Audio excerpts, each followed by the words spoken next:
السلام علیکم ورحمۃ اللہ وبرکاتہ۔ جنت سب سے بڑا عطیہ ہے۔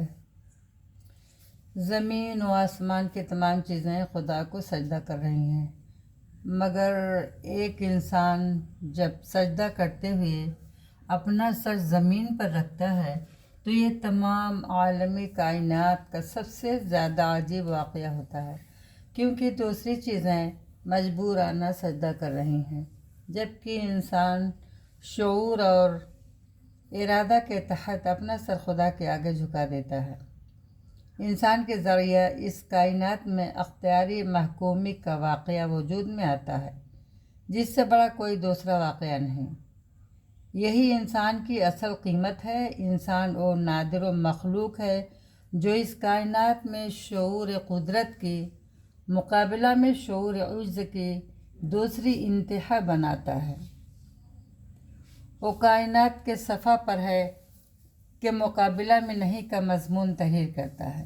وہ خداوندی انا کے مقابلہ میں اپنے بے انا ہونے کا ثبوت دیتا ہے۔ وہ ہر قسم کا اختیار رکھتے ہوئے اپنے آپ کو خدا کے آگے بے اختیار کر لیتا ہے۔ وہ زبان رکھتے ہوئے خدا کی خاطر اس طرح چپ ہو جاتا ہے جیسے اس کے منہ میں زبان ہی نہیں۔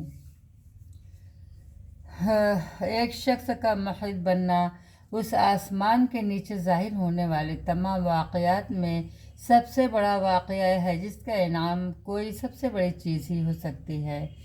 اسی سب سے بڑی چیز کا نام جنت ہے۔ جنت کسی کے عمل کی قیمت نہیں، جنت کسی مانند کے لیے خدا کی یہ بخشش ہے کہ اس کے بندے نے اپنے رب کو وہ چیز پیش کر دی جو کائنات میں کسی اور نے پیش نہ کی تھی۔ اس لیے خدا نے بھی اس کو وہ چیز دے دی جو اس نے کسی دوسری مخلوق کو نہیں دیا تھا۔ جنتی نگاہ خدا نے جو کچھ پیدا کیا ہے وہ اتنا حیرت ناک ہے کہ اس کو دیکھ کر آدمی خالق کی کاریگری میں کھو جائے۔ تخلیق کے کمالات میں ہر طرف خالق کا چہرہ جھلک رہا ہے، مگر ہمارے چاروں طرف جو دنیا ہے اس کو ہم بچپن سے ہی دیکھتے دیکھتے عادی ہو جاتے ہیں۔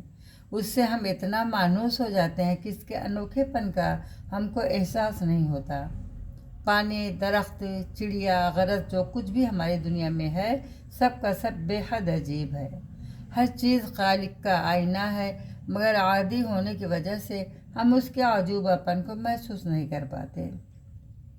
مگر یہی انسان کا امتحان ہے، اس کو معمولی چیزوں میں غیر معمولی جھلک دیکھتا ہے۔ اگر آدمی اس دنیا کو استعجاب کی نظر سے دیکھ سکے تو ہر جگہ اس کو خدا کی موجودگی کا تجربہ ہوگا۔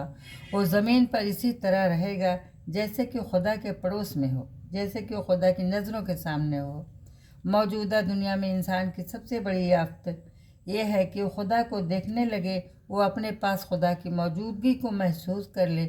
اگر آدمی کے اندر جتنی جنتی نظر پیدا ہو جائے تو سورج کی کرنوں میں اس کو خدا کا نور جگمگاتا ہوا دکھائی دے گا۔ ہرے بھرے درختوں کی حسین منظر میں وہ خدا کا روپ جھلکتا ہوا پائے گا۔ ہواؤں کے لطیف جھونکے میں اس کا لمس ربانی کا تجربہ ہوگا۔ اپنی ہتھیلی اور پیشانی کو زمین پر رکھتے ہوئے اس کو ایسا محسوس ہوگا گویا اس نے اپنا وجود اپنے رب کے قدموں میں ڈال دیا ہے۔ خدا ہر جگہ موجود ہے، مگر اس کو وہی خوش قسمت آدمی دیکھتا ہے جس کے اندر خدا کو دیکھنے والی جنتی نگاہ پیدا ہو جائے۔ السلام علیکم ورحمۃ اللہ وبرکاتہ۔ انشاءاللہ آئندہ۔